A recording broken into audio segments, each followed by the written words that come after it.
Next, a small factory in the Caribbean is trying to buck the trend toward lower wages in the garment industry by making apparel for big athletic programs in the U.S. Special correspondent Fred DeSam Lazaro has the story. It's part of his ongoing series, Agents for Change. Football is a big moneymaker for the University of Notre Dame. The storied Fighting Irish name is a lucrative brand in the $4 billion a year business of licensed apparel. In the campus bookstore, one display is trying to stand out in a crowded space. Every garment has a hang tag on it. It has a picture of one of our employees. One of the hang tags says, "My son goes to school because of these clothes." Another one might say, "I can afford food, clean water, and medicine for my children when they're sick because of your purchase of these clothes." Joe Bosich founded the Knights Apparel Company in 2001 and built it into the largest maker of licensed college sportswear. These shirts are made in a tiny corner of the Knights empire, a factory called Alta Gracia that pays people like Manuel Guzman a living wage. Unusual does not begin to describe the factory where Guzman works in the Dominican Republic, a Caribbean nation of nearly 10 million where unemployment exceeds 15%. The factory atmosphere is relaxed. The music is loud. There is no pressure here to produce all the time. People come here to train us. Lawyers have taught us our rights. Also, we have a union that protects us. Maritza Vargas is the union steward. I asked her, "Are your wages sufficient?" Sí. Yes, she responded. They are based on the cost of living for a family of 5, calculated by the country's central bank and adjusted every year for inflation. Bueno, la educación de mis hijos. For me, the most important thing is that my children have been able to go to school. I even have my oldest daughter in college. For Manuel Guzman and his wife, Dina Martinez, his job at Alta Gracia has meant a healthy diet. He was jobless for 9 months, and we have 4 kids who don't understand when you tell them there's no milk. So it was difficult. This is such a blessing. Another blessing they count is this home, in place of a half-built shack that once was here. Workers at the Alta Gracia factory earn about $3 an hour. It might not sound like much, but that's 3 times the legal minimum wage in the Dominican Republic. And just for comparison, Bangladesh's government just announced that it plans to raise the minimum wage for its garment workers from about 19 cents an hour to about 34 cents per hour. All around the Alta Gracia factory are empty buildings, reminders of the daunting global competition. Thousands of jobs have moved to lower-cost countries. Alta Gracia is located in a building that once was a much larger garment factory. It employs just 130 workers now, compared to more than 1,000 until 2007, when the building's previous owner, a South Korea-based company, shut it down.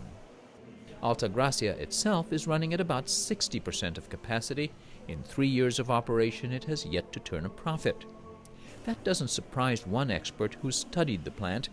Georgetown University's John Klein says there have been previous short-lived attempts at living wage factories. They were small. They didn't have the ability to carry it forward for several years to give it a real test. Joe is big enough with Knights Apparel to back it for long enough to give it a real test. Knights Apparel founder Joe Bosich says he's in it for the long haul. Garment industry wages and working conditions have come under critical scrutiny, especially after the recent series of deadly fires and accidents in Bangladesh. But Bosich created Alta Gracia much earlier, in 2010.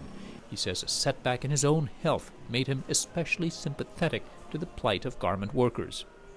Can you imagine what it would be like to know every night that your kids are going to bed hungry, you can only afford 1 meal a day? I've had some experience that have made me think about those things in my own life, including my own diagnosis with a disease called multiple sclerosis. And the good news for me was, though, I always had hope. He says there's growing concern among consumers about conditions in garment factories, and that's helping the market for ethically produced goods. Alta Gracia apparel is now displayed in more than 800 college bookstores. What we don't know yet is how it will fare in this competitive space, says Georgetown's Klein. A lot of brands are built on reputation by celebrity endorsements. What he's trying to do is build a brand name that gives him pricing advantages on something else, on good worker conditions. Do we have any inkling yet about whether that has cachet? You certainly have a lot of studies that have been done of what people say, that they will pay more for products that they know are made under good labor conditions. I don't know that there are convincing studies that people really follow through on this. Our informal survey showed some of the challenges. These freshmen said they were sympathetic to the issue of fair trade and workers' rights, but not particularly tuned in. It's never really something that I've thought about. I'm always aware that things are made in sweatshops and that it happens, but I never really think about it when I'm buying. For others, price is king. If you saw two T-shirts that were identical and one said it was made in a living wage factory and one said nothing, would you pay more for the one that said living wage factory? No, I'd probably buy the one that would be cheaper. Yeah. You'd buy the one that would be cheaper? Yeah, probably the cheaper one. Bozich says he's ready to compete on price, so Altagracia's approach is to not raise its prices or ask for any charity from the consumer, even though higher wages raise its production costs by 20 to 30%. Instead, Bozich is going after more volume sales. Altagracia won the bid last year, for example, for 150,000 football-themed shirts sold for a student fundraiser that helps needy students at Notre Dame. John Wetzel and Abby Dankoff say it's a compatible fit. We definitely market the Altagracia aspect. We do see a lot of people who hear about our cause and then just buy the shirt. And so then if they're able to hear about another cause on top of that, it really makes that decision a lot easier. I would think in the next year or two it will be proven or not proven in the collegiate sector. And I think Joe is already starting to test the waters outside the collegiate sector, and that will be a broader, tougher test.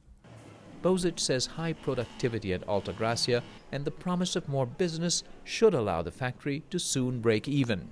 I think that's going to transpire in 2014. Recently, the National Hockey League has just made the decision to license Altagracia.